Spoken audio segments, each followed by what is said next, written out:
BCS সহ যে কোনো প্রতিযোগিতামূলক পরীক্ষায় মানসিক দক্ষতা পাঠ থেকে লিভার সম্পর্কিত বিভিন্ন ম্যাথ এসে থাকে। তো আজকে আমরা দেখব কিভাবে খুব সহজেই এই লিভার সম্পর্কিত ম্যাথগুলো সলভ করা যায়। তো এখানে প্রশ্নটি হচ্ছে, ভারসাম্য রক্ষা করতে নির্দেশিত স্থানে কত কেজি ওজন রাখতে হবে। তো এখানে ডান সাইডে 100 কেজি ওজন দেওয়া আছে এবং এইখান থেকে এইখান পর্যন্ত দূরত্ব হচ্ছে 7 মিটার এবং এইখান থেকে বাম সাইড পর্যন্ত দূরত্ব হচ্ছে 5 মিটার। তাহলে আমি যদি উপরে কত কেজি ওজন রাখলে ডান সাইডের ওজনের সমান হবে। তো এই সম্পর্কিত ম্যাথগুলো সমস্যার সমাধান করার জন্য আমরা খুব সহজে একটা মেথড ফলো করতে পারি। সেটা হচ্ছে, আমরা যেই সাইডে ওজন এবং দূরত্ব দেওয়া আছে এটা গুণ করব। তো এখানে 100 কেজিকে আমরা 7 মিটার দিয়ে গুণ করব। তাহলে 100 গুণ 7 হচ্ছে 700। আর বাম সাইডে এখানে কত কেজি ওজন রাখতে হবে এটা আমাদেরকে বের করতে হবে, এটা দেওয়া নাই এবং দূরত্বটা দেওয়া আছে, দূরত্ব হচ্ছে 5 মিটার।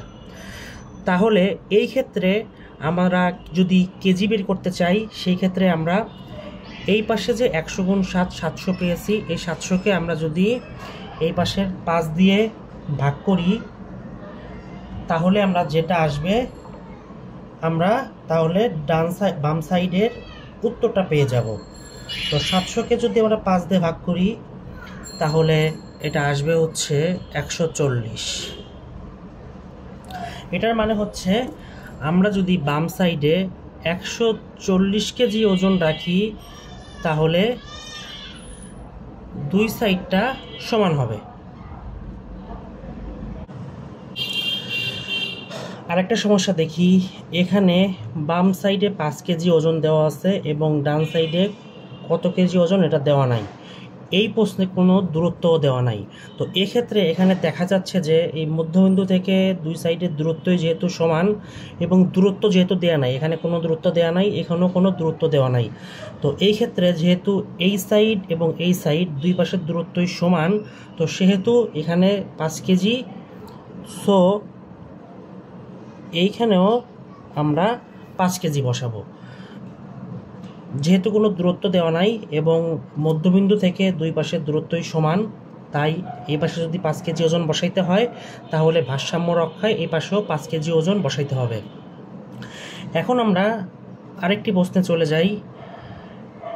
এই প্রশ্নে বাম সাইডে ওজন দেওয়া আছে 20 কেজি, দূরত্ব দেওয়া আছে এখান থেকে 4 মিটার এবং ডান সাইডে ওজন দেওয়া আছে 16 কেজি, কিন্তু এখানে ডান সাইডে কোনো দূরত্ব দেওয়া নাই। তো এখানে আমাদেরকে দূরত্বটা বের করতে হবে। তো এটা আমরা আগের নিয়মেই করে ফেলাবো। এই যেহেতু এই বাম সাইডে আমাদের দূরত্ব এবং ওজন দুইটাই দেওয়া আছে, তাহলে আমরা এই দুইটা গুণ করব। প্রথমে 20 গুণ 4 হচ্ছে 80।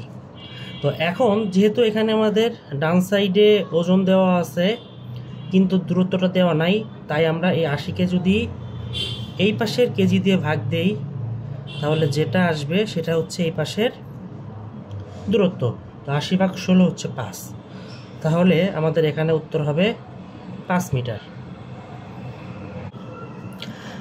এখন আমরা আরেকটি প্রশ্নে চলে যাই, যেখানে বাম সাইডে দুইটা ওজন দেওয়া আছে পাউন্ড, একটা হচ্ছে 20 পাউন্ড এবং একটা হচ্ছে 30 পাউন্ড এবং বাম পাশের দূরত্ব দুইটা দেওয়া। 20 পাউন্ডের দূরত্ব হচ্ছে 10 মিটার এবং 30 পাউন্ডের দূরত্ব হচ্ছে 5 মিটার। আর এই পাশে যেখানে ওজনটা দেওয়া নাই, এখানে দূরত্বটা দেওয়া আছে 10 মিটার, এখান থেকে এখানে দূরত্ব হচ্ছে 10 মিটার, কিন্তু এই পাশে কত ওজন বসালে বা কত পাউন্ড বসালে এই দুই সাইডটা সমান হবে এটা আমাদেরকে বের করতে হবে। এটা আমরা তাহলে কিভাবে বের করব? তো যেহেতু এই ক্ষেত্রে আমাদের একটা সাইডে দুইটা ওজন দুইটা দূরত্ব দেওয়া আছে, তো এই সংক্রান্ত ম্যাথগুলোতে আমরা প্রথমে যে 20 পাউন্ড দেওয়া আছে এবং 20 পাউন্ডের দূরত্ব হচ্ছে এই মধ্যবিন্দু থেকে 10 মিটার, তাহলে প্রথমে আমরা এই 20কে এই 10 দিয়ে গুণ করব। তাহলে 20 গুণ 10 এটা হচ্ছে 200 এবং এখানে 30 পাউন্ডের দূরত্ব হচ্ছে 5 মিটার, মধ্যবিন্দু থেকে এই 30 পাউন্ডের দূরত্ব হচ্ছে 5 মিটার। তো এটা হচ্ছে 30কে আমরা 5 দিয়ে গুণ করব, তাহলে পাবো হচ্ছে 150। এখন এই 200 আর 150 এটা আমরা যোগ করব, হবে হচ্ছে 350। আমরা বাম সাইডে মোট পেলাম 350। এখন ডান সাইডে আমাদের দূরত্ব দেওয়া আছে, সেটা হচ্ছে 10 মিটার। তাহলে এই প্রশ্নবোধক চিহ্নিত স্থানে কত কেজি রাখলে দুই পাশের ব্যালেন্সটা সমান হবে? তাহলে আমরা এই 350কে যদি এই পাশের এই 10 মিটার এটা দিয়ে ভাগ দেই, তাহলে যেটা পাবো 35 পাউন্ড। তাহলে আমরা যদি এই প্রশ্নবোধক চিহ্ন স্থানে 35 পাউন্ড বসাই, তাহলে উভয় পাশের ভারসাম্য সমান হবে।